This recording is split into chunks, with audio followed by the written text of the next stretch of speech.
Thân chào cả nhà, không nên xem chùa đâu đó. Nhớ đăng ký, like, comment để ủng hộ team nha. Không hề mong muốn có một kết quả tốt. Dù là lấy mạng sống làm cược, cậu vẫn sẵn sàng quên đi. Chúc mừng cậu đã đáp ứng được yêu cầu của chúng tôi. Chúng tôi để mắt đến mạng sống của cậu.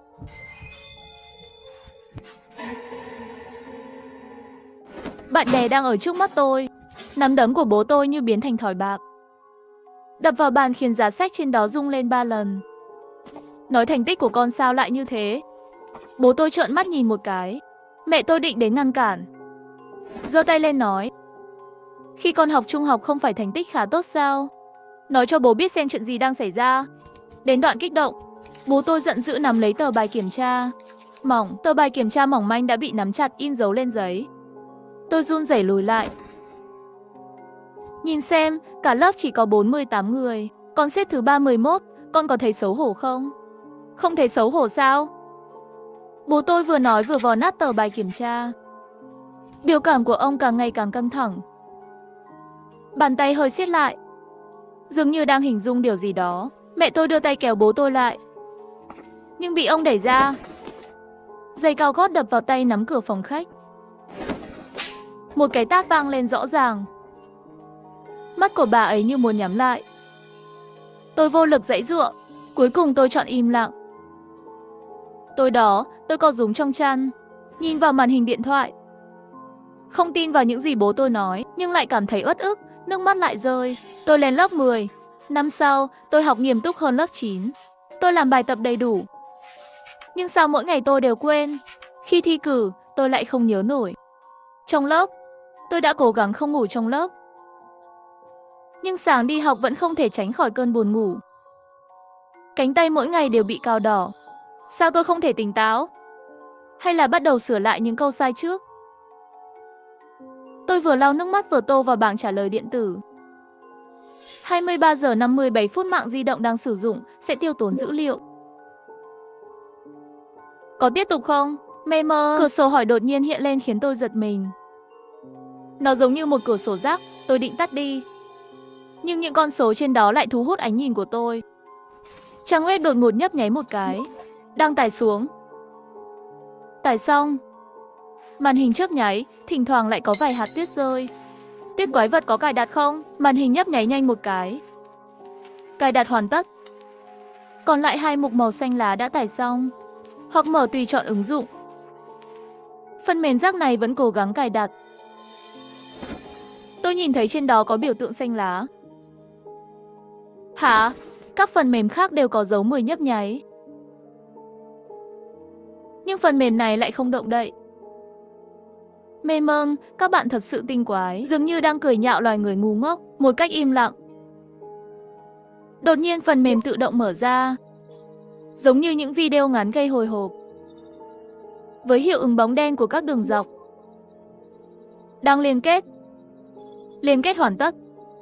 Chúc mừng học sinh Lý Tử Đạt, lớp 10 đến 2, trường Trung học Bình Giang Hải. Đã trở thành học sinh yêu thích học tập, là học sinh của học viện số 6937. Học tập đơn giản như thế này. Vui lòng bảo quản mã số học tập của bạn cẩn thận. 7 siết đến 0 xà U9N37. Sau khi kết thúc kỳ thi cuối kỳ mỗi học kỳ, sẽ dùng để tham gia kỳ thi cuối năm lớn. Lưu ý không được điền mã học tập của bạn. Nếu không sẽ bị xử lý với điểm 0. Hậu quả tự chịu. Vui lòng lưu ý các nhiệm vụ hệ thống hàng ngày và hoàn thành kịp thời. Chúc bạn học tập tiến bộ. Lưu ý, không hoàn thành nhiệm vụ sẽ có hậu quả nghiêm trọng. Không học có thể phải trả giá bằng mạng sống. Trong đầu tôi toàn là dấu hỏi lớn. Mà tôi còn chưa nhận ra. Tiếng thông báo của hệ thống cũng vang lên trong đầu tôi. 23 giờ 59 phút 55 giây. Bây giờ công bố nhiệm vụ ngày hôm nay, VIP A hành. Học thuộc toàn bộ và thuộc lòng. Thời hạn đến 0 giờ hôm nay. Nhiệm vụ đã quá hạn. Xin vui lòng, học viên mã số 693 nhanh chóng vào khu an toàn trong 1 phút. Chuẩn bị nhận hình phạt. Đang rút đề. Thông báo trước, mỗi chữ một chữ vẫn chưa hiện hết. Thông báo tiếp theo liền vội vã hiện ra. Mắt tôi tối sầm lại. Mất đi ý thức. Mở mắt ra, tôi phát hiện mình đang dựa vào ghế tàu hỏa. Bên cạnh tôi là mấy người cũng đang nằm ngổn ngang. Có vẻ là học sinh trung học. Cái xe lửa này hơi kỳ lạ. Tại sao trên tường và trên ghế lại có một lớp màng nhựa mỏng? Tôi dụi dụi mắt, nhưng nỗi sợ hãi trong lòng tôi vẫn không dám thừa nhận. Mọi người hãy tự giới thiệu về mình đi. Mọi người chắc hẳn đều cùng độ tuổi. Khi tôi đang gọi chiếc xe, mọi người đều tỉnh lại. Một người có cằm hơi rậm râu và kiểu tóc ngắn đã mở miệng. Vương Vũ Hằng, lớp 12. Lâm Đảm Huyền, lớp 12. Một cậu trai tươi sáng, dùng ngón giữa đầy kính mắt đen. Trần Huy, lớp 12. Khác hẳn với ấn tượng từ tên, cậu ấy rất nghệ sĩ, tóc dài chia ngôi 3 đến 7. Phần cuối tóc còn chưa phai màu sau khi nhuộm vàng. Dương Chí Thành, lớp 3 nói xong, kéo nhẹ cổ áo sơ mi trắng do hệ thống tạo ra. Các cậu không quên một người chứ? Lý Tư Đạt, năm nay mới lên lớp 10. Tôi yếu ớt giơ tay lên, chào hỏi mọi người một cách chính thức. Đợi đã. Cậu không phải là học viên mới chứ?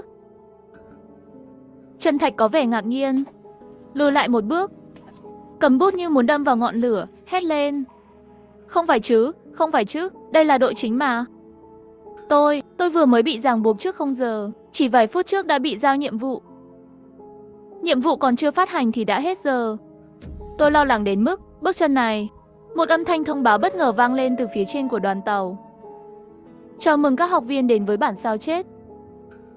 Phát hiện có học viên mới. Độ khó của bản sao đã giảm. Phát hiện có học viên sử dụng thẻ giảm độ khó. Độ khó của bản sao đã giảm. Câu hỏi đang được tạo ra.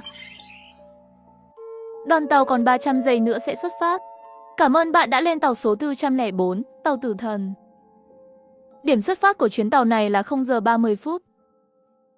Điểm đến là 50 km.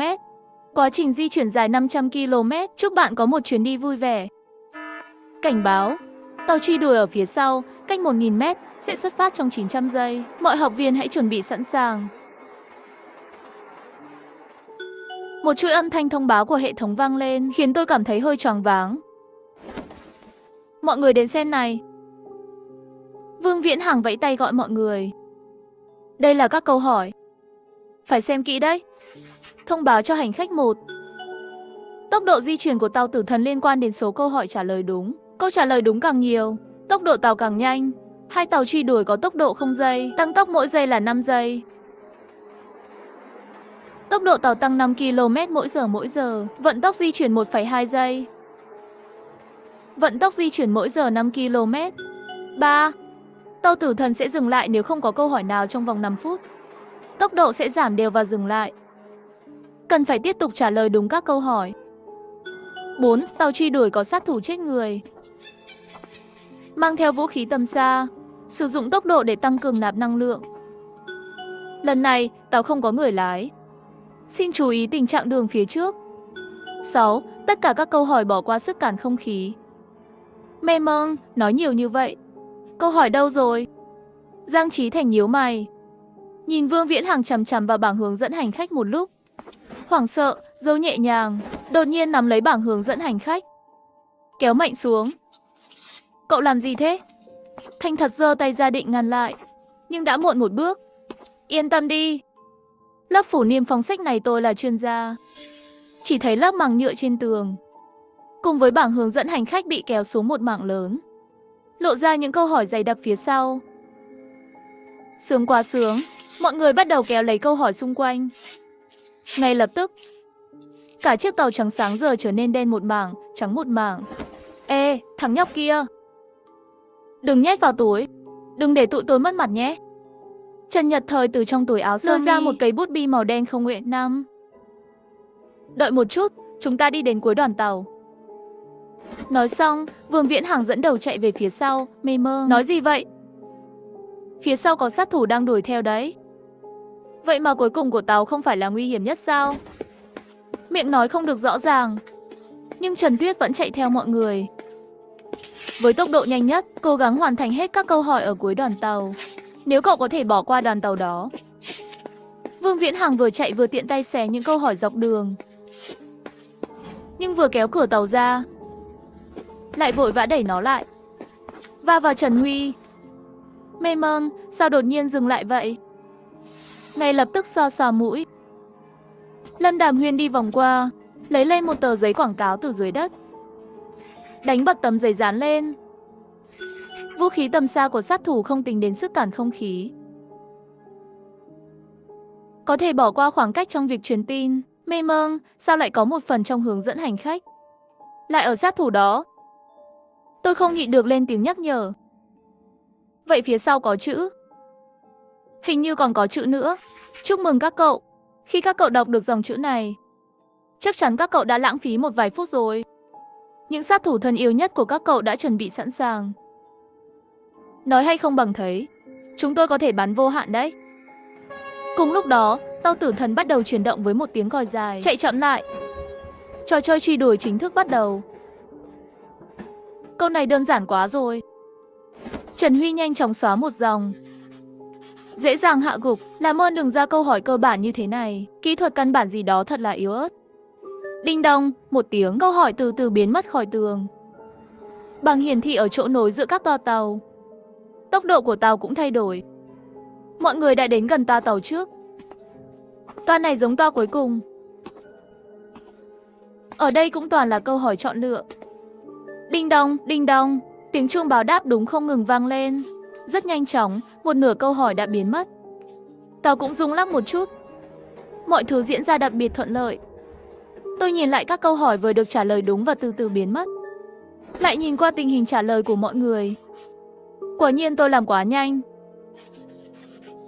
Hay là tôi đi toa trước làm lại câu hỏi. Chạy nhanh qua, đang định hành động thì mắt tôi bỗng sáng lên, nhìn thấy các câu hỏi đã xé ra. Lúc này tôi trợn mắt nhìn. Đây toàn là bài toán ứng dụng. Các cậu mau lại đây xem. Đây có câu hỏi chọn lựa rồi. Tôi vừa xé vừa nói. Để tôi xem bài toán về bảo hiểm đi đâu rồi. Liếc qua bức tường vừa mới làm rõ. Đột nhiên có cảm giác không ổn. Dừng lại đi, đừng làm câu hỏi chọn lựa nữa. Tôi cảm thấy có vấn đề rồi. Tôi đã nói rồi. Nếu trong 5 phút không trả lời đúng câu nào, tàu sẽ giảm tốc độ. Chỉ còn câu hỏi chọn lựa thôi. Mọi người hãy chạy nhanh lên trước làm bài toán ứng dụng. Cậu có làm không? Cứ làm đi. Chú ý đồng hồ đếm ngược trên bảng chỉ dẫn. Vương Viễn Hằng chạy qua, vẫy tay chào tôi. Rồi quay lại hét lên. Một người một câu hỏi, màn hình súng đã cản trở tôi. Rất bất lợi. Thật sự đã chuẩn bị trước. Nghe xong, tôi chạy nhanh đến toa tàu đầu tiên. Chết tiệt, câu hỏi này khó quá.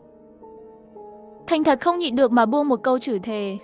1-0-1 trên một đoạn đường sắt chỉ có 1 giây. Và không có bất kỳ ngã rẽ nào. Có một chiếc tàu mất phanh. Chạy với tốc độ đầu tiên là 0 m chia giây, gia tốc mỗi giây là 5 m. Chạy về phía chiếc tàu tử thần. Giả sử tàu tử thần có giới hạn tốc độ là 486 km/h. Giả sử các học viên trên tàu tử thần sẽ phân bổ thời gian hợp lý, trả lời đúng mỗi câu 1 phút. Mỗi câu làm tăng tốc độ. Giới hạn tốc độ của tàu truy đuổi chính xác là kết thúc sau 1 phút. Chạy đều. Khoảng cách giữa hai tàu. Hỏi liệu sẽ xảy ra tai nạn không? Nếu có, hãy tính thời gian cần thiết và quãng đường mà hai tàu sẽ đi. Nếu không, hãy giải thích lý do. Thân chào cả nhà, không nên xem chùa đâu đó. Nhớ đăng ký, like, comment để ủng hộ team nha. Tôi vừa bước vào cửa hàng, trang chính của điện thoại hiển thị vài câu. 1. Đừng gật đầu dù thế nào đi chăng nữa. 2. Đừng đi cầu thang. 3. Hãy ghi nhớ 2 điểm và luôn theo dõi những thay đổi quy tắc. Chúc bạn mua sắm vui vẻ. Điều này rõ ràng là vô nghĩa. Tôi không biết tại sao những dòng này lại xuất hiện, nhưng trực giác mách bảo rằng đây là thứ cần thiết với tôi. Giác quan thứ 6 của tôi không bao giờ sai. Tôi quay người chuẩn bị rời đi, nhưng lại phát hiện toàn bộ cửa chính của trung tâm mua sắm, tất cả từ thủy tinh đổi thành vật liệu kim loại. Niêm phong rất chặt chẽ, không thể lắc được. Người gác cổng cũng biến mất. Lúc này điện thoại của tôi rung một chút. Chữ trên trang chính đã thay đổi. Vui lòng ngồi xổm và cầm ông trong vòng 1 phút. Hãy nhớ rằng dưới một chiếc ông chỉ có thể mang theo một người. Lúc này đếm ngược màu đỏ máu bắt đầu. Linh cảm không rõ của tôi cũng ngày càng mạnh mẽ, Nhưng việc cầm ông trong trung tâm mua sắm này thật lố bịch. Ngoài ra, đó là một ngày nắng, nhiều người không mang theo ông. Tôi có thói quen bị cầm ông quanh năm. Để không bị người ta nói là bệnh thần kinh, tôi cầm ông đến một góc. Bạn cũng nhìn thấy nội dung trên điện thoại di động phải không? Tôi nhìn theo giọng nói, thấy là một cô bé. Cô ta cũng cầm một chiếc ông đến bên cạnh tôi. Vâng, đếm ngược 1 phút đã kết thúc. Đồng hồ báo thức điện thoại di động vang lên mạnh mẽ, nhưng không có gì ở khắp mọi nơi. Một người đàn ông đi ngang qua, rõ ràng cũng nhìn thấy nội dung trên điện thoại, nhưng biết điều này nhảm nhí.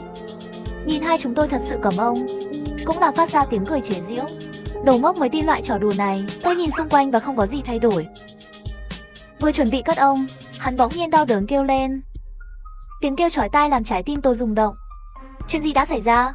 Chỉ thấy đầu của hắn không thể ngăn cản ngửa ra sau, cơ thể liên tục kéo về phía trước, dường như có một lực vô hình, sức mạnh đáng kinh ngạc đang xé toạc cổ anh ta.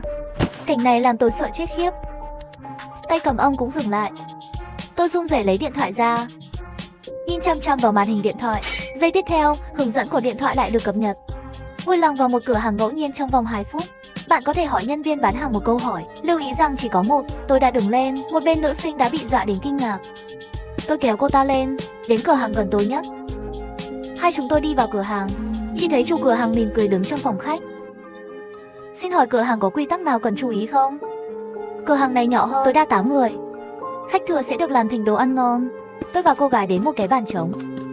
Hai người vừa ngồi xuống, đồng hồ báo thức lại vang lên mạnh mẽ, đếm ngược kết thúc. Ông chủ mỉm cười đi tới, nắm lấy tay cô gái, cứu tôi với. Cứu tôi? Tôi rất muốn cứu cô ấy, nhưng không dám hỏi câu hỏi thứ hai. Đành phải trơ mắt nhìn hắn bị kéo đi.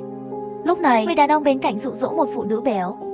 Vợ đừng sợ, bảo trọng cơ thể nhé, em bé của chúng tôi vẫn còn trong bụng. Bởi vì tôi dẫn cô ta đi, cho nên là cửa trước của tôi. Vậy cô ta là người thứ 9. Nghe tiếng rên rỉ trong nhà bếp, tôi sợ chạm trực tiếp. Tôi đã giết cô ta. Ông chủ bưng mì đến bên cạnh tôi. Mì bò đến rồi, mỗi khách hàng đều có. Mọi người đừng cướp, nhất định phải ăn xong nhé, để đảm bảo độ tươi của mì. Mọi người cần ăn xong trong vòng 10 phút nữa. Nụ cười thâm hiểm của anh ấy vẫn còn trên môi. Không ai dám chê đậy hắn. Miếng thịt trên còn có màu đỏ máu tươi. Đây là thịt của hắn, tôi có thể ăn thay cho anh ta không? Phụ nữ mang thai rõ ràng có ham muốn nôn rất mạnh. Không ăn được. Chủ tiệm suy nghĩ một chút. Phụ nữ mang thai cần bổ sung dinh dưỡng, cô ấy cần ăn lượng cho 2 người. Đây rõ ràng là một trò chơi chữ. Phụ nữ mang thai là 2 người, vậy đứa trẻ còn tính một người nữa. Cô ấy cần ăn 3 phần mì. Nhưng ở đây chỉ có 8 bát. Nhất định sẽ có một người không ăn được mì. Lúc này mọi người đều bắt đầu ngấu nghiến ăn mì. Sợ ai không ăn, mà phụ nữ mang thai đã sợ hãi ý thức mơ hồ, chỉ ở bên cạnh nôn khô. Để sống, người đàn ông bắt đầu ăn mì. Đếm ngược kết thúc, người phụ nữ vẫn không ăn một miếng. Ông chủ trực tiếp kéo người phụ nữ vào bếp sau. Người đàn ông bắt đầu khóc. Hắn yêu vợ con mình, nhưng khi sự sống và cái chết đang bị đe dọa, đàn ông vẫn chọn sống một mình. Tôi không có chút thông cảm nào với anh ta. Chỉ cần lấy điện thoại ra một lần nữa để chờ đợi thông tin mới. 3 phút sau, sẽ có chương trình biểu diễn tuyệt vời ở tầng 1. Hy vọng các vị đến đúng giờ. Sau khi nhìn thấy tin nhắn tôi không ngần ngại, đi thẳng ra ngoài. Có một bàn biểu diễn ở đó. Bên cạnh còn có một tấm bảng. Trên tấm bảng ghi rõ, xin vui lòng ngồi theo thứ tự. Không nói chuyện, tôi đã nhìn thấy tên mình trên ghế giám khảo. Thật không thể tin được. Tôi là người đầu tiên đến, nhìn những người phía sau lần lượt đến. Từng người một ngồi xuống. Trong lòng càng cảm thấy sốc. Rõ ràng người chết rất ngẫu nhiên. Tại sao chỗ ngồi này lại có thể vừa vặn? Người sống sót. Đây không phải là một tai nạn. Chắc chắn có cái gì đó đang kiểm soát chuyện này. Lúc này đi tới một người đàn ông, cầm điện thoại như đang nhìn ai. Sau đó rời đi. Sau buổi biểu diễn, lúc này điện thoại lại rung một chút. Vui lòng đến tầng 5 trong 2 phút nữa. Ở đó sẽ có thứ các người muốn. Thang máy lên xuống mất 2 phút. Vừa đi ngang qua những thang máy đó, chỉ có một thang máy trực tiếp để đi. Mỗi lần có thể chứa tối đa 14 người. Và chắc chắn có hơn 14 người ở đây. Một cuộc chạy đua chết người nữa. Lúc tôi bước vào, thang máy đã đầy 14 người. Lúc này thang máy bắt đầu đi lên. Tôi liếc nhìn những người trong thang máy. Một người phụ nữ nói, các cậu không thấy ở đây lạ sao? Cái này còn cần cậu nói. Tôi luôn cảm thấy đây là buổi sàng lọc. Tôi cũng nghĩ vậy. Lúc này thang máy vừa vặn đến đếm ngược, cũng vừa kết thúc. Những gì xuất hiện là một hành lang dài. Hình ảnh và văn bản ở trên, đó là về trung tâm mua sắm này. Có một hướng dẫn viên đứng ở đó. Anh ấy đọc to văn bản trên rất máy móc. Trung tâm thương mại thế giới được xây dựng vào năm 2004. Phía sau có một tiếng thở hổn hển. Có người chạy phía cầu thang. là chồng của bà bầu đó. Nhìn thấy chúng tôi, hắn mới lại yên tâm. Thương nói một hơi thở đi về phía chúng ta. Tôi cũng trốn thoát rồi. Gặp chúng tôi không ai để ý đến anh ta. Hắn cảm thấy có chút kỳ lạ. Sao anh lại nhìn tôi như vậy? Quy tắc số 2, không được đi cầu thang. Hướng dẫn viên nhìn chằm chằm vào người đàn ông. Ánh mắt hắn trở nên đặc biệt hoảng sợ. Chắc là quên cái này rồi. Dưới ánh mắt của mọi người, đầu hắn bắt đầu không ngừng lùa ra sau. Thân thể bắt đầu không ngừng nghiêng về phía trước, như thể là có người đang kéo hắn. Trong chốc lát, người đàn ông ngã xuống đất. Cho dù là trên đường nhìn thấy vô số thi thể, nhìn thấy cảnh này, tôi cũng sợ chết khiếp. Đột nhiên có người không nhịn được nhổ ra. Lúc này, âm báo tin nhắn điện thoại di động cũng vang lên. Làm việc chăm chỉ, bạn hoàn thành thử thách đầu tiên. Vòng 2 sẽ bắt đầu sau 15 phút nữa. Người tham gia 287, sống sót 14 lời khuyên ấm áp. Vui lòng giữ điện thoại sạc đủ pin nhé. Tôi nhìn xuống điện thoại. May mắn trước khi ra ngoài đã đầy. Một chuyến đi xuống còn 70%. Bỗng nhiên đèn tắt. Lúc này mọi người ngồi lại với nhau bắt đầu nói. Điều kỳ lạ của trung tâm mua sắm này, các người làm gì ở đây? Mua đồ đi, con có thể làm gì nữa? Tôi đến đây để ăn. Mọi người đều có mục đích, và tất cả đều hợp lý. Không có gì đặc biệt. Về lý do tại sao nó lại như thế này, dường như không ai có suy nghĩ. Bạn có nhớ gì về cửa hàng này không? Đây không phải là một trung tâm mua sắm bình thường sao? Không, chúng ta đang ở năm 2022. Trung tâm mua sắm mỗi năm đều tổ chức một buổi tiệc lớn và có ảnh lưu niệm. Và cái gần đây nhất là vào năm 2019. Hình ảnh từ đêm đó, tôi nhìn một cái, đó là ảnh trực tiếp của buổi biểu diễn vừa rồi. Không phải trung tâm thương mại thế giới đã bị đóng cửa vì hỏa hoạn sao? Một cô gái đã kéo tôi từ ảo tưởng với hiện thực. Vụ hỏa hoạn lớn khiến hàng trăm người thiệt mạng. Và kể từ đó, trung tâm thương mại thế giới đã đóng cửa. Lúc này hiện trường hoàn toàn yên tĩnh. Sau nhiều lần trốn thoát vừa rồi, mọi người đều sợ hãi. Thật không dễ dàng để thư giãn, nhưng lại phát hiện một chuyện lớn như vậy. Tôi nhớ lại vụ hỏa hoạn ngày hôm đó. Tôi cũng ở trung tâm mua sắm, tôi thoát chết và trốn vào bồn rửa trong phòng tắm. May mắn sống sót, nhưng cuối cùng vẫn bị bỏng toàn thân. Không cử động được, không biết tại sao, tôi không có vết sẹo nào cả. Tôi là người sống sót sau vụ hỏa hoạn đó, tôi cũng vậy. Chắc là thế. Tiếp theo là mọi người tự giới thiệu bản thân. Ngoài ra chúng tôi cũng không có trao đổi nào khác. Lúc này đèn sáng rồi, điện thoại cũng reo lên. Tiếp theo, vui lòng vào phòng họp tầng 4 trong 3 phút nữa. Chúng tôi vẫn đi thang máy xuống lầu. Khi thang máy mở cửa, trên tường có một chữ từ chữ màu đỏ tươi. Ở đây chắc chắn không đơn giản. Vừa vào phòng họp, điện thoại lại rung. Xin lỗi, do thông báo vừa rồi có một số sai lầm. Kết quả, 20 giây sau hai người đều bị nhốt ra khỏi cửa. Sau 20 giây, quy tắc sẽ xóa sổ cả hai. Tiếp theo, xin vui lòng nghỉ ngơi trong phòng họp, đừng vào chỗ nào kỳ cuộc. Còn 20 giây nữa. Hai người ở ngoài cửa điên cùng đập cửa. Muốn vào, nhưng cửa đã bị khóa từ lâu rồi. Công tắc bên ngoài không mở được khóa bên trong. Sau khi đếm ngược kết thúc, bên ngoài vang lên một tiếng rên rỉ. Tiếng hét ngày càng yếu đi. Có vẻ như hai người họ đã chết.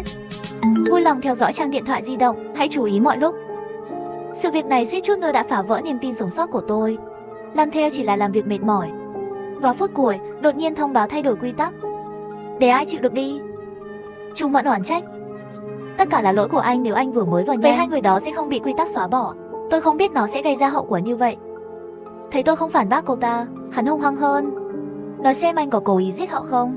Nơi này ác quá, chắc là do anh làm đấy. Tôi cảnh báo anh, đưa mẹ tôi ra khỏi cái cửa hàng chết tiệt này. Nếu không cẩn thận, tao sẽ giết mày. Này lúc này, điện thoại đổ chuông. Xin vui lòng đến văn phòng bên cạnh. Nhớ tìm chỗ làm của mình nhé. Các quy tắc cụ thể được viết trên màn hình máy tính. Cách bố trí của văn phòng này chính xác nơi tôi từng làm việc. Tôi rất ngạc nhiên. Lúc này tim tôi cũng đập càng lúc càng dữ dội. Chắc không phải ngẫu nhiên đâu. Người đứng sau chuyện này muốn gì? Nếu đây là một trò chơi sinh tồn, tôi vẫn còn cơ hội sống. Nếu chỉ là một vụ thảm sát thì sao? Lần nào cũng cho tôi một tia hy vọng, cuối cùng xóa bỏ hoàn toàn hy vọng đó. Tôi hít một hơi thật sâu. Không có vấn đề gì, có thể sống sót thêm một chút cũng được. Chào mừng đến với thế giới quy tắc, xin hãy tỉnh táo. Phần sau còn hấp dẫn hơn, đừng tin vào ông bà. 2. Khi có cà rốt trong món ăn do mẹ nấu, hay nói không ai được ra ngoài vào những ngày trời mưa. Người cha đeo kính có thể tin. Đêm mưa đừng ngủ. Yêu cầu của em gái phải được đáp ứng. Đừng chủ động nói chuyện, trừ khi họ gọi tên bạn. Tôi nhìn vào 7 quy tắc trên giấy. Tôi hơi bối rối gãi đầu. Đây là một người vừa mới đột nhiên xuất hiện. Nói y hệt tôi. Đầu tiên anh ta đánh tôi rất mạnh. Sau đó tôi định tranh cãi khi nhìn vào khuôn mặt giống tôi. Đặt mảnh giấy này lên trán tôi. Nó nhanh chóng biến mất. Có thể bị ảnh hưởng bởi 7 quy tắc đó.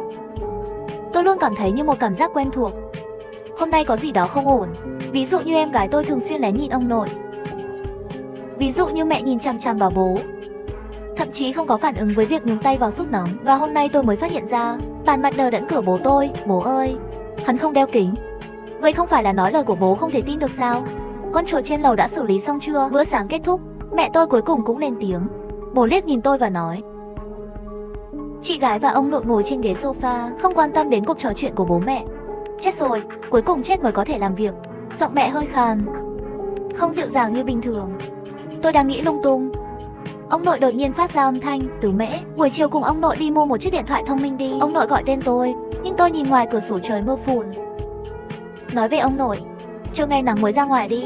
Chân của bạn không tốt. Thấy tôi từ chối, ông nội cúi đầu cười. Tiếng cười càng ngày càng sắc bén, có vẻ như cả người kỳ lạ rất nhiều. Bạn nghĩ bạn tuân theo quy tắc nào? Có điều gì tốt đẹp sẽ xảy ra không? Tôi thực sự sợ hãi. Làm sao ông nội biết quy tắc tồn tại? Đứa trẻ vô dụng, em gái anh sẽ chết vì anh. Ông nội đang nói gì vậy? Tại sao bố mẹ và em gái dường như bị cô lập? Tôi muốn tranh luận với ông nội, nhưng bình thường người già không thể di chuyển được. Đi ra ngoài cửa với tốc độ cực nhanh. Nghe này, tôi đi ra ngoài vào một ngày mưa. Khi ông nội quay lại, nụ cười trên miệng vui vẻ với trò đùa. Không hợp với khuôn mặt đã 80 tuổi. Tôi không có thời gian để suy nghĩ về việc xáo phạm các quy tắc. Bởi vì em gái đến tìm tôi anh trai. Em muốn ở phòng anh. Bộ dáng gầy gò của em gái không có gì giống như đã là năm thứ 2 trung học. Tôi không chắc đó có phải là tên của tôi không. Không dám dễ dàng mở miệng, chỉ lặng lẽ gật đầu. Em gái ngẩng đầu lên cười, mắt nheo lại thành một khe, như một con mèo con hài lòng. Nhưng khi em gái tôi đến phòng tôi ôm gối, đầu tiên là mẹ ở ngoài cửa mắng em gái không hiểu chuyện gì, rồi bố tôi cũng chạy tới gõ cửa, bảo em gái về phòng đi. Và em gái tôi khóc cầu xin tôi đừng mở cửa. Tôi đang do dự, bạn có muốn nói với bố mẹ khi về nhà trước không? Ông nội đến rồi. Sau khi ông nội đến, bố mẹ dường như bỏ đi, và cánh cửa gần như biến dạng bị đập vỡ, làm tôi nghi ngờ lúc này đang đứng ngoài cửa. Có thật là ông nội đã 80 tuổi không? Dường như từ những quy tắc từ tờ giấy xuất hiện bắt đầu, gia đình tôi đều bị thay đổi. Tất nhiên là trừ em gái tôi, cô ấy vẫn là nhân vật trước đó. Nhưng hôm nay ông nội nói em gái tôi sẽ chết vì tôi. Chỉ là quy tắc đầu tiên là đừng tin ông nội. Cả đêm, cùng với tiếng đập cửa, em gái ngủ yên. Tôi ngồi trên sofa không dám ngủ, nhưng tôi vẫn ngủ gục trên ghế sofa. Buổi sáng bị một kẻ tát đánh thức. Tôi tức giận ngẩng đầu lên, nhưng phát hiện kẻ đánh tôi lại là kẻ đã dán quy tắc cho tôi. Giữ nguyên tắc để cứu em gái, chỉ để lại câu này thôi, người đó lại biến mất. Tôi sợ mặt phải chậm rãi đứng lên. Em gái hình như đã dậy rồi, nhưng tôi luôn cảm thấy có gì đó không ổn, cho đến khi tôi nhìn thấy em gái lén nhìn biểu cảm của ông nội. Thấy mẹ lại giơ ngón tay cho vào bát súp nóng, tôi mới nhận ra mình đã trở lại ngày hôm qua. Tôi đoán là do ông nội đi chơi vào một ngày mưa, và tôi không thể dừng lại. Vì vậy, chỉ bằng cách giữ tất cả các quy tắc để vượt qua ngày này. Thật sự rất nhanh, tôi lại nghe bố mẹ nói chuyện về chuột. Chỉ là lần này giọng nói của mẹ càng khàn khàn, hơi giống giọng đàn ông. Ông nội của Nhiên sau bữa sáng đề nghị đi ra ngoài mua điện thoại thông minh. Tôi nghĩ đến chiếc điện thoại mới được đóng gói trong phòng. Đó là tôi làm việc mùa hè tiết kiệm tiền mua, muốn tặng cho em gái, bởi vì 2 ngày nữa là sinh nhật của em gái. Tôi liếm đôi môi khô và nói, ông ơi, tôi có điện thoại mới, lát nữa lấy cho bạn. Ông nội nhìn lên tôi, không nói nữa. Tôi thở phào nhẹ nhõm, đứng dậy đi nhà bếp rót nước uống, đổ cho tôi một cốc nước. Phía sau có tiếng nói của bố. Tôi vô thức trả lời một tiếng. Khi tôi phản ứng lại, một người cha có khuôn mặt nghiêm túc trên mặt lộ ra nụ cười đắc ý. Đúng như mong đợi, tôi lại bị tát vào mặt. Nhưng có một thông tin mới. Người đó nói anh ta là tôi 20 năm sau. Tôi tin. Khuôn mặt tương tự và cảm giác kỳ lạ trong ngực tôi. Hãy để tôi tin anh ấy. Tôi cũng tin vào quy tắc này. Nghe lặp lại lần thứ 3. Lần này khác với trước. Trên bàn ăn xuất hiện một món cà rốt. Tôi lập tức nhìn về phía em gái mình, lấy điện thoại ra đánh máy gọi tên tôi. Em ơi, tôi cẩn thận với mọi quy tắc. Em gái tôi cũng nghi ngờ gọi tên tôi. Chúc mừng em, anh nhẹ nhàng gật đầu nói. Em ơi, có gì em muốn nói với tôi không? Em gái sửng sốt một lúc. Anh trai, tối qua chuột cắn váy tôi bị hỏng rồi. Tôi dừng lại một chút. Không phải bố vừa nói chuột đã chết sao? Em gái có vẻ hơi sợ. Ông nội bỏ con chuột vào. Giết không hết đâu, nhà ta chưa bao giờ có chuột. Người cha đang đọc báo đột nhiên nói chuyện. Khoảnh khắc anh ấy ngẩng đầu lên, tôi thấy anh ta đeo một cặp kính trên sống mũi. Quy tắc thứ 4, người cha đeo kính có thể tin. Vậy ông nội bỏ vào cái gì? Tôi vội vàng nhân cơ hội đặt câu hỏi. Bố, bỏ tờ báo xuống. Lời nói của em gái không đáng tin. Tôi muốn hỏi tiếp. Không đáng tin cậy hay đáng tin cậy một phần. Nhưng bố đã gỡ kính xuống rồi. Đêm mưa, tôi cố gắng không ngủ. Chơi game cả đêm. Cuối cùng cũng đến 8 giờ sáng ngày hôm sau. Cả đêm không ngủ, ngược lại có chút tinh thần phấn chấn. Tôi hào hứng chạy vào phòng khách. Mong chờ sự thay đổi hôm nay. Bố không có nhà. Mẹ đang nấu ăn trong bếp. Em gái đang xem tivi. Mọi thứ dường như trở lại bình thường. Tôi thở phào nhẹ nhõm, ngồi xuống cạnh em gái. Hôm nay cháu trai cùng ông nội đi chơi bài đi. Quay đi quay lại là ông nội với nụ cười kỳ lạ. Hắn mặc áo khoác của em gái, đeo tóc giả. Có vẻ rất vui vì tôi đã bị anh ta làm sợ. Nhìn thời tiết đẹp bên ngoài, tôi gật đầu đồng ý đi chơi với ông nội. Trong 7 quy tắc đó, thứ nhất là đừng tin ông nội. Vì vậy, tôi muốn nhìn chằm chằm vào ông nội càng nhiều càng tốt. Có lẽ chúng ta có thể tìm ra điều gì đó về quy tắc. Em gái không có ở nhà, trên bàn ăn cũng không xuất hiện cà rốt. Sau bữa ăn tôi đi cùng ông nội. Căn phòng nhỏ mà anh ta nói đến. Tôi nhìn ông nội vui vẻ hòa nhập vào đám người đánh bạc. Mà một mặt thịt bát ca chính là ở đây thủ lĩnh. Tôi lén quan sát ông nội. Một bên bắt đầu có chút háo hức muốn thử. Trong lòng có một luồng không nhịn được tràn ngập. Đổ ra, lại từ từ hội tụ đến tay phải. Rất muốn đứng ở bàn cược cũng thông minh đánh bạc một trận. Ông nội dường như nhìn thấy suy nghĩ của tôi. Cháu trai, đến giúp ông nội thử vận may nhé. Tôi không kiềm chế được bước về phía bàn đánh bạc. Kết quả là con bài trong tay ông nội. Cháu trai tôi may mắn quá, một cái là thắng nhiều như vậy. Cách ông nội cười như một đứa trẻ có kẹo. Tôi sợ bị nghiện, muốn về nhà trước, nhưng ông nội kéo tôi ngồi tiếp. Con trai may mắn, giúp ông nội chơi bài. Tôi ở với ông nội trong phòng chờ đến tối. Còn hẹn ngày mai cùng ông nội tiếp tục đi chơi bài. Tôi mang theo tâm trạng phấn khích và cơ thể mệt mỏi. Khi về đến nhà, bố đang đứng trong phòng khách. Hắn đeo kính. Tôi không nhìn rõ ánh mắt anh ta, nhưng trong lòng tôi lại ngạc nhiên. Đột nhiên nhận ra, hành động của tôi hôm nay là tin tưởng ông nội. Thậm chí còn muốn tiếp tục ở bên ông nội. Vào tầng hầm chơi bài. Quy tắc 8. Bạn có thể hỏi bố sau 8 giờ tối. Quy tắc 8. Bạn có thể hỏi bố sau 8 giờ tối. Bố nói xong thì về nhà. Tôi đang nghĩ, quy tắc thứ 8 này, tại sao lại do bố chuyển tiếp? Chẳng lẽ 20 năm nữa tôi sẽ không xuất hiện sao? Tôi đứng trong phòng khách một lúc, đang chuẩn bị về phòng. Tôi nghe thấy một tiếng hét từ phòng của em gái tôi trên lầu. Nghĩ đến em gái nhát gan, tôi nhanh chóng chạy lên lầu. Ở góc đường, va chạm với ông nội cầm điện thoại di động. May mà tôi lùi lại kịp thời, ông nội vừa đánh rơi điện thoại. Mọi người không sao, tôi nghe thấy tiếng động, đi ra xem. Không đợi tôi nói, ông nội liền mở miệng giải thích. Tôi không trả lời, bước về phòng em gái. Em ấy thấy tôi tới, anh trai. Phòng 8 có chuột, bắt con chuột đi. Tôi liếc nhìn phòng 8 cũng mở cửa. Lại kiểm tra kỹ lưỡng phòng em gái một lần nữa. Không tìm thấy chuột. Nhưng ông nội đứng ở cửa, nhìn chằm chằm vào tôi với sự phấn khích. Từ mễ, ngày mai chúng ta đi chơi cờ sớm một chút đi. Tôi vẫn chưa trả lời. Đứng lên, chắc là ông nội mang chuột từ tầng hầm. Ghét ông nội. Ông nội nghe thấy lời của em gái không tức giận. Tôi đã cười, nhưng tôi là ông của bạn. Ông nội về nhà rồi, em gái cũng hết khóc rồi. Tôi về phòng, chưa kịp cho cả ngày bận rộn này. Thở dài, lại bị một cái tát nữa. Tôi đã sẵn sàng làm lại. Sau tất cả, yêu cầu của em gái tôi là bắt chuột. Tôi chưa hoàn thành.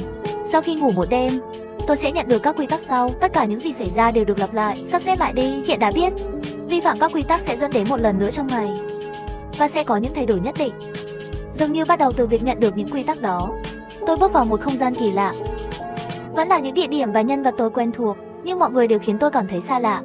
Nhưng hiện tại tôi không có cách nào để chống lại những quy tắc này.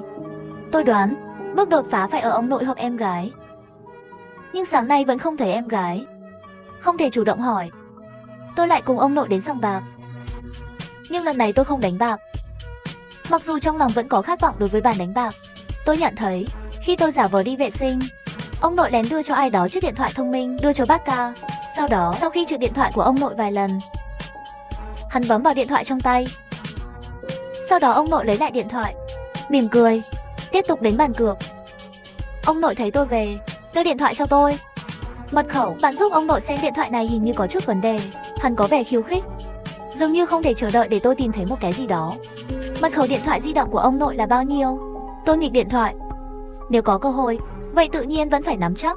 Ông nội quay đầu nhìn chằm chằm vào tôi. Cháu biết đấy, cháu trai, gần đây cháu có chút kỳ lạ. Ngủ không ngon sao?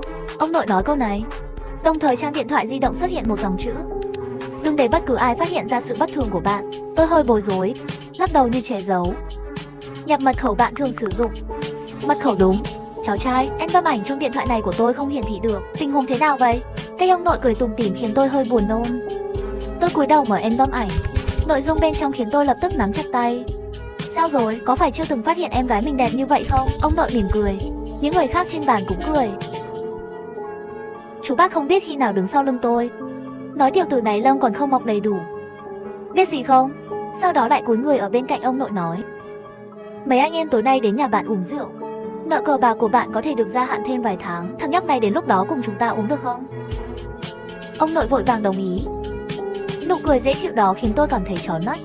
Ông nội trong ký ức rõ ràng, một ông già thích đi dạo. Chắc chắn không phải là ông già khốn khổ này. Tôi đã cố chống cự, nhưng vẫn là bác ca, lái xe về nhà với hai người khác. Tôi mong bố mẹ ở nhà giúp đỡ.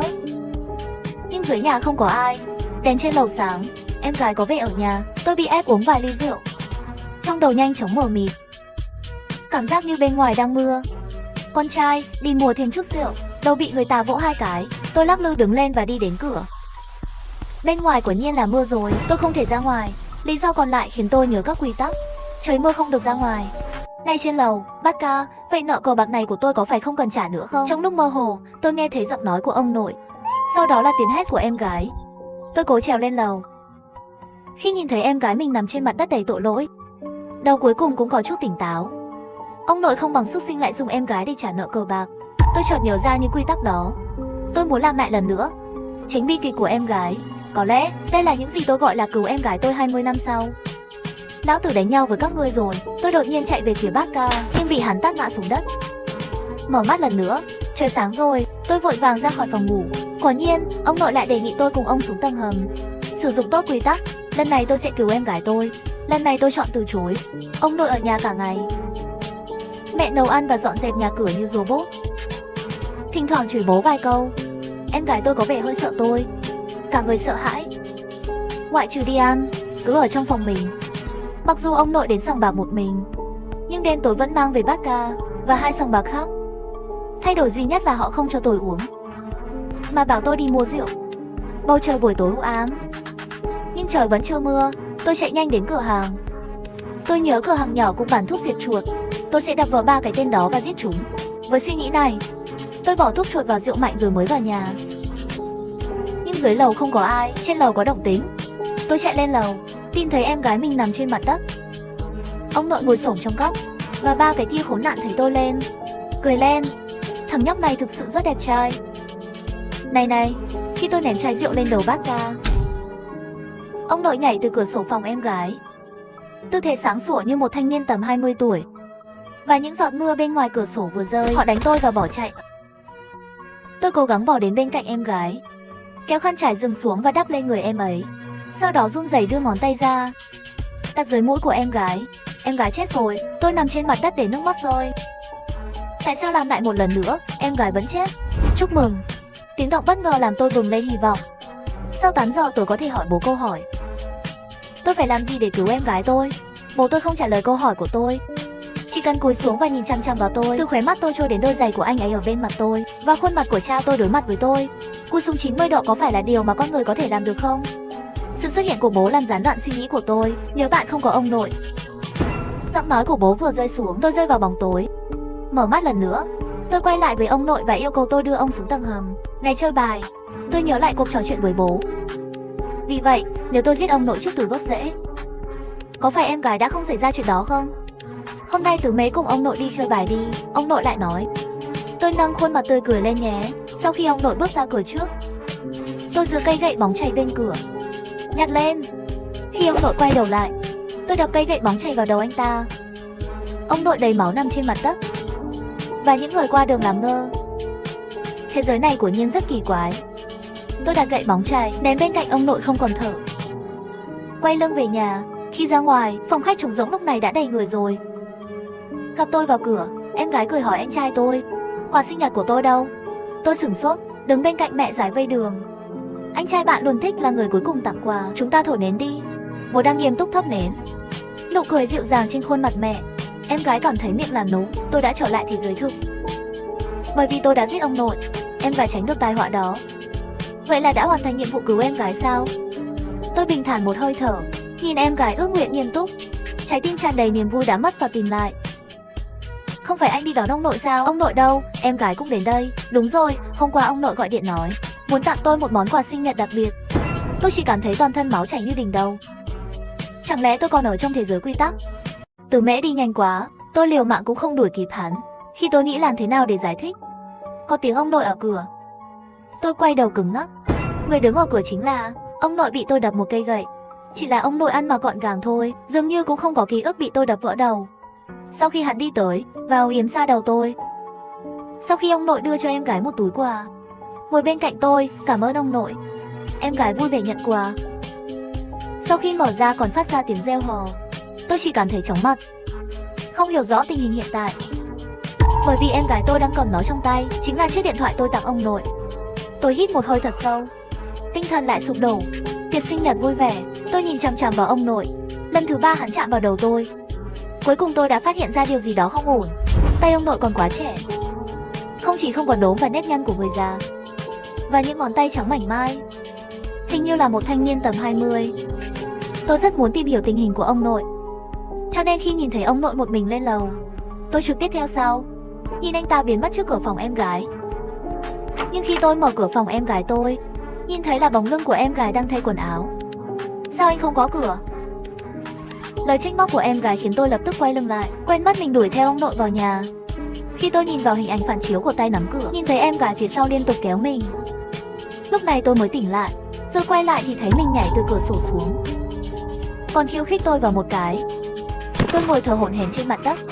Sự sợ hãi và hoảng loạn trong lòng khiến tôi không thể đứng vững. Từ ông nội đến em gái đến tôi, cái quái vật gì đây? Bạn có thể thay đổi hình dạng theo ý muốn không? Hay tôi giả làm ông nội? Mô phỏng giọng nói của em gái. Dù sao sau khi tôi vào nhà chỉ nhìn thấy bóng lưng. Tôi nhìn xuống dưới. Trong phòng khách vẫn náo nhiệt, chỉ có bố nhìn lên tôi, dường như không ai để ý sự ra đi của tôi và ông nội. Anh ơi, trong phòng em có chuột. Buổi tối luôn chạy quanh bên bàn làm việc, làm người ta ngủ không ngon. Sau bữa tiệc sinh nhật, em gái tôi bĩu môi và mẹ nói với tôi rằng Từ Mễ, tối nay giúp em gái bắt chuột đi. Mẹ tôi cau mày và nói, hình như thật sự đang lo lắng chuyện có chuột ở nhà. Em gái tôi cũng cầu xin, kéo góc áo của tôi, như hồi bé. Tôi gật đầu đồng ý, đáp ứng yêu cầu của em gái, đổi phòng với em gái. Tôi ngồi ở bàn sách của em gái tôi, cố gắng sắp xếp. Cái gọi là chuột là cái gì? Lúc đầu tôi nghĩ ý tôi là ông nội lén lút. Sau đó tôi đoán là con bạc ở tầng hầm. Theo lời của cha, và ông nội xuất hiện trở lại, khiến tôi nhận ra rằng lũ chuột dường như không phải là chúng. Tôi định thức cả đêm ở bàn làm việc, thậm chí còn lấy cây gậy bóng chảy của tôi. Khi tôi nhìn thấy chính tôi xuất hiện từ hư không, khoảnh khắc sợ hãi khiến đầu óc tôi trống rỗng. Tôi còn không kịp phản ứng, bị một cái tát vào mặt.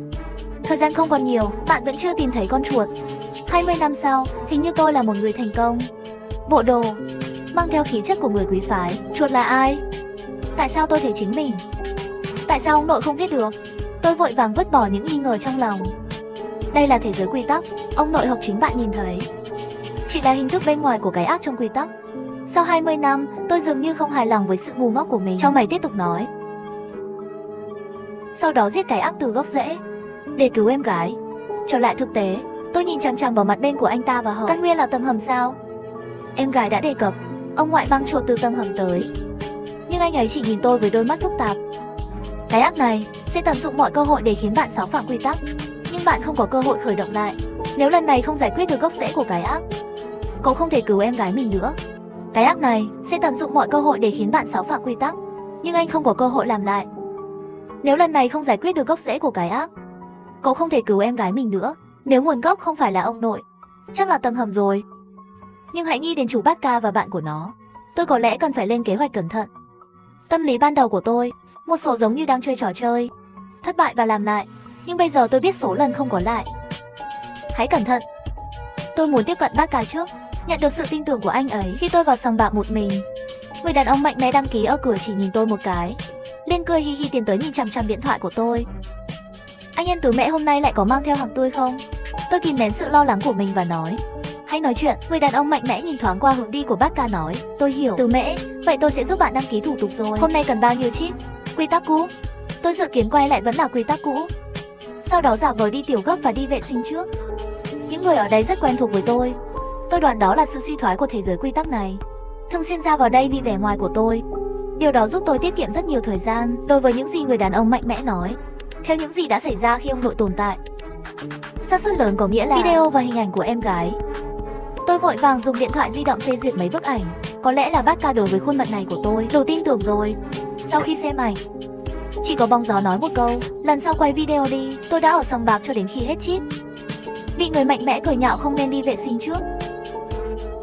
Lúc đi, chú bác ca bảo tôi đến uống rượu vào tối thứ 6. Sinh nhật tôi mời anh em uống rượu.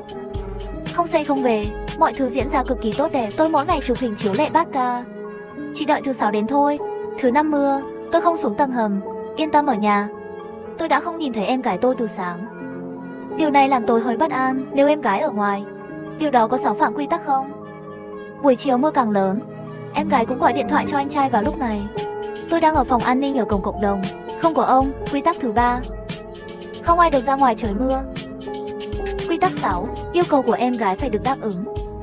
Cho dù tôi có ra ngoài hay không, tất cả đều xáo phạm quy tắc. Tôi nghĩ đây là tai họa của thế giới quy tắc. Hành động tứ mễ. Sao cậu không đi đón em gái? Bố dường như đang ngồi trong góc phòng khách. Bởi vì trời mưa ánh sáng tối, tôi không để ý. Em gái tôi sẽ về nhà sớm thôi. Tôi quay đầu lại nhìn bố không đeo kính. Sau đó tôi kiểm tra thông tin đặt hàng trong điện thoại. Đơn hàng chạy đã hoàn thành. Có vẻ như em gái tôi có ông rồi. Tôi đã khoan một lỗ hổng quy tắc. Dù sao em gái tôi không đích thân nói muốn tôi đón cô ấy, chỉ đề nghị bản thân không có ông. Em gái cầm ông về nhà, có vẻ hơi tức giận. Anh trai không đi đón tôi. Tôi cười và xoa tóc em ấy, bảo hắn ngồi xuống ăn cơm. Nhưng tôi thấy món ăn mẹ mang đến: củ cá rốt hầm, cá rốt chiên, cá rốt thái lát lạnh. Cảm giác khó chịu mạnh mẽ ập đến. Tôi thực sự ghét mùi cá rốt.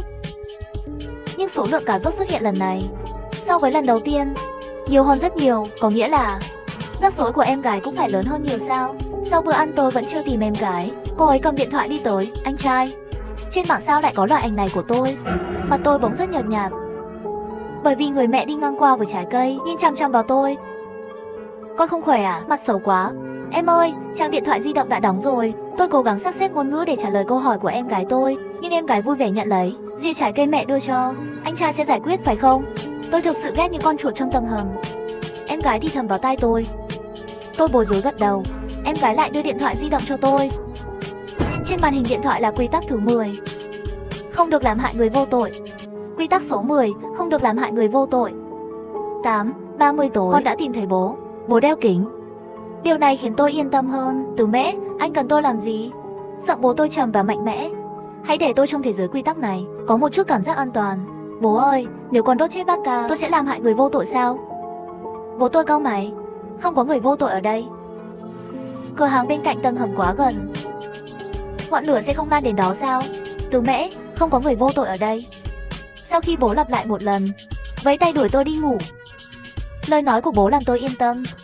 Điều này cho thấy trong thế giới quy tắc này không có người vô tội. Thứ 6, tâm trạng tôi vô cùng thoải mái.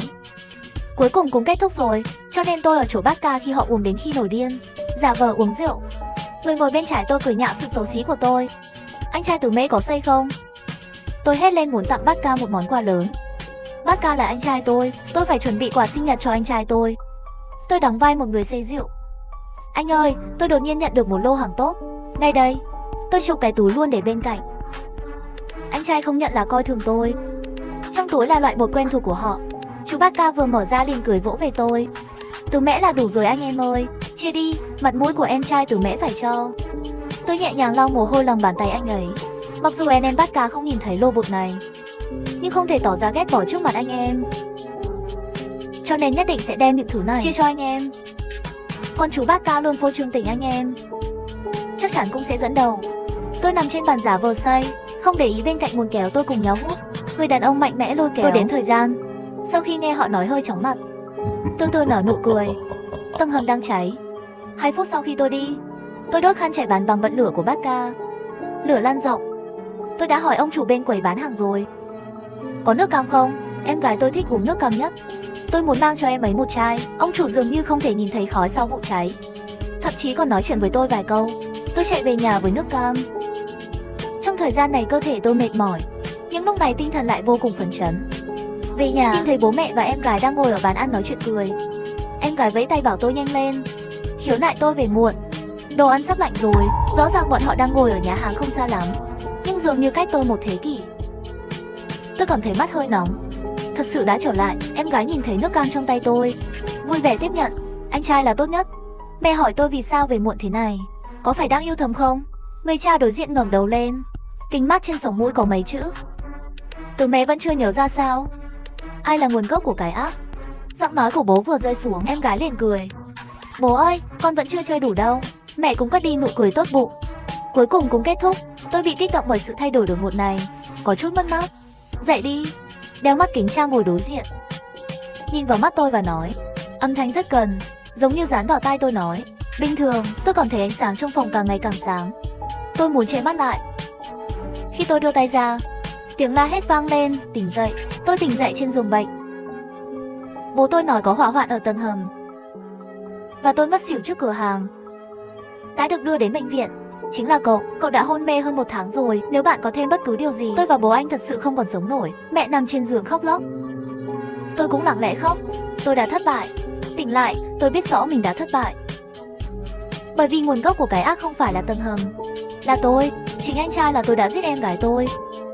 Miễn là tôi sống trong thế giới quy tắc, không thể nào cứu được em gái.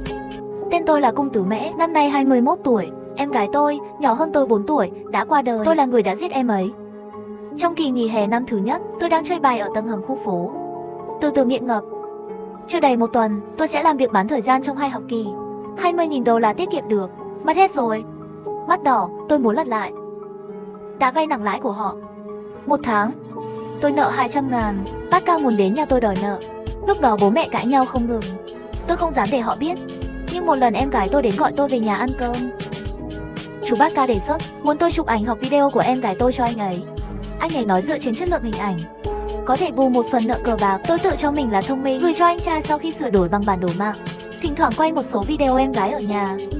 Nhưng tôi không biết chú bác Ca lấy những hình ảnh và video đó để tìm em gái, đe dọa sẽ phát tán bức ảnh này đến trường, đe dọa em gái uống rượu với anh ta, thậm chí lẻn vào phòng anh ta để ngủ. Em gái nhút nhát của tôi chưa bao giờ nghĩ đó là lý do của anh trai mình, vẫn muốn nhờ tôi giúp đỡ. Nhưng hôm đó tôi đang lo lắng buổi tối bác Ca đến nhà tôi uống rượu. Thêm vào đó, mẹ đã bỏ củ cà rốt mà tôi ghét nhất, cho nên tôi không chú ý đến tâm trạng của em gái, trực tiếp xuống tầng hầm tìm bác Ca rồi. Tôi nhớ đó là một ngày mưa. Bố mẹ làm ca đêm, chú bác Ca và 2 người bạn đang uống rượu ở nhà tôi. Trong nhà không đủ rượu, tôi đi ra ngoài mua rượu về, nghe thấy tiếng 2 người. Trở lại hiện thực của tôi, dễ dàng nhớ đến những đêm mưa mùa hè. Cuộc trò chuyện mà tôi nghe thấy khi tôi về nhà. Con chuột trên lầu đã xử lý xong chưa? Giết chết tốt nhất. Chết mới có thể làm việc. Con cái này về thì sao? Thùng rác. Đừng bận tâm rằng họ dùng chuột để làm gì em tôi. Và tôi không để ý. Ngay cả khi em gái tôi bị lạm dụng sau khi chết, tôi sẽ ngủ trong phòng ngủ ở tầng dưới. Tôi hối hận, luôn muốn giết bọn chúng. Nhưng vì chuyện của em gái, họ đang ở trong tù. Chỉ với tôi, không đủ đâu. Tôi định tự thiêu trong tầng hầm đó. Nhưng khi đến đó thì đã ngất xỉu. Lửa trong tầng hầm, sau khi điều tra là do mạch điện bị lão hóa. Bọn chúng đều ở trong tù. Thay vào đó tránh được một viên đạn. Tôi đoán trong tương lai có một số loại bản thân có thể về quá khứ, công nghệ tạo kết nối. Vì vậy, 20 năm sau tôi tìm thấy tôi khi không có chuyện gì xảy ra. Muốn tôi cứu em gái tôi, có lẽ bị hạn chế bởi quy tắc, cho nên không thể nói rõ ràng cho tôi biết một số chuyện.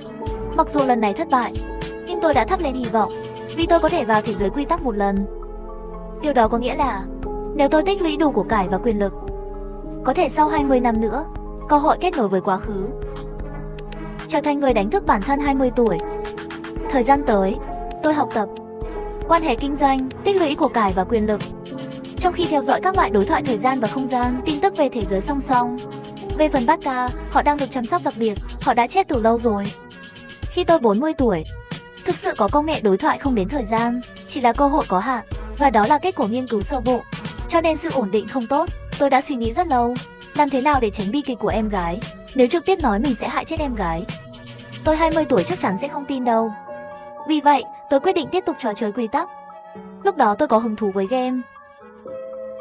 Khi tôi chuẩn bị quay về quá khứ, nhân viên gửi tờ giấy tới trong tay tôi. Đã sửa đổi. Ông Cung không được tiết lộ thông tin trực tiếp, khoảng thời gian bạn chọn, bởi vì đối thoại không gian đến thời gian sẽ bị bóp méo. Điều này tạo ra một cái gì đó khác với những gì chi tiết tôi nghĩ về 7 quy tắc đã từng xuất hiện. Chẳng lẽ tôi thật sự có ông nội? Và ông nội là chìa khóa cho toàn bộ chuyện này. Cho nên lần đầu tiên không gian đối thoại tới. Con đã đừng tin ông nội vào cái đầu tiên. Tôi có ông nội không?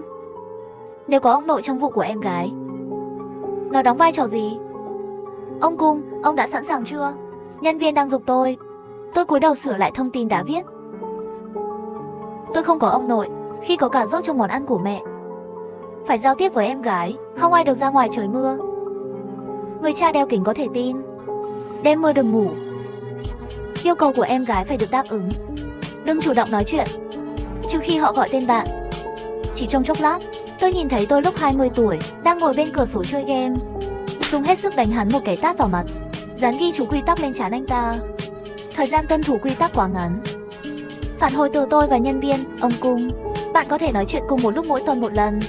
Trong thời gian này, bạn cũng có thể đã nghe những cách khác để truyền đạt thông tin. Khoảng thời gian bạn chọn sẽ luôn được lặp lại, cho đến khi bạn đầu tư. Tiền tiêu hết rồi. Toàn bộ tài sản của tôi đã được đầu tư vào dự án này. Nếu tôi 20 tuổi, không biết cách cứu em gái, tôi sẽ ở trong 1 tháng nữa, trước khi thời gian chết của em gái đến. Trực tiếp giết hắn, trong máy quan sát mà nhân viên đưa cho tôi. Tôi 20 tuổi, quả nhiên không nhận ra mình sẽ giết chết em gái mình. Ngược lại cảm thấy có thể khởi động lại vô hạn rất vui. Tôi nhìn tiền tiêu nhanh, quyết tâm giết chính mình 20 tuổi. Ông Cung, hệ thống phát hiện anh có khuynh hướng tự hủy rất lớn, cho nên bên này từ chối bạn tiến hành đối thoại thời gian không gian một lần nữa. Nhân viên mỉm cười ngăn tôi lại. Tôi nghĩ đến tin nhắn cuối cùng. Ở tuổi 20, tôi có thể hiểu. Chỉ bằng cách hồi sinh từ đống tro tàn, bạn mới có thể vượt qua. Tôi nhìn chằm chằm vào em gái tôi trong máy quan sát, chết hết lần này đến lần khác. Tuổi 20 tôi cũng dần dần suy sụp. Khi tiền của tôi sắp hết, tôi 20 tuổi, cùng bọn họ chết trong biển lửa. Tôi nằm trên giường, bình tĩnh đón nhận cái chết của chính mình, không có nỗi đau tưởng tượng, như một giấc ngủ yên bình. Trong lúc mơ hồ có người gọi tôi là ông Cung. Tôi từ từ mở mắt, lại phát hiện có người, không nhìn rõ người trước mặt. Ông Cung, cơ thể của ông không còn được phép vào khoang trò chơi giấc mơ một ngày nữa, và bạn lặp lại giấc mơ chơi game trong một khoảng thời gian cố định, rất sẽ dẫn đến trí nhớ của bạn bị nhầm lẫn. Tôi ngồi dậy từ từ. Phải, tôi đã 80 tuổi rồi. Thế giới quy tắc gì? Đối thoại không gian đến thời gian gì? Nhưng là ta đối với tuổi trẻ, một giấc mơ sám hối về sai lầm của mình. Với tuổi tác, tôi không còn nhớ hình dáng của em gái nữa, chỉ có trong giấc mơ này đến giấc mơ khác. Để gặp em gái tôi nhắm mắt lại, cảm thấy mình trẻ lại. Em gái tôi thò người ra khỏi cửa sổ trên lầu và gọi anh trai, quay lại giúp em mua nước cam nhé.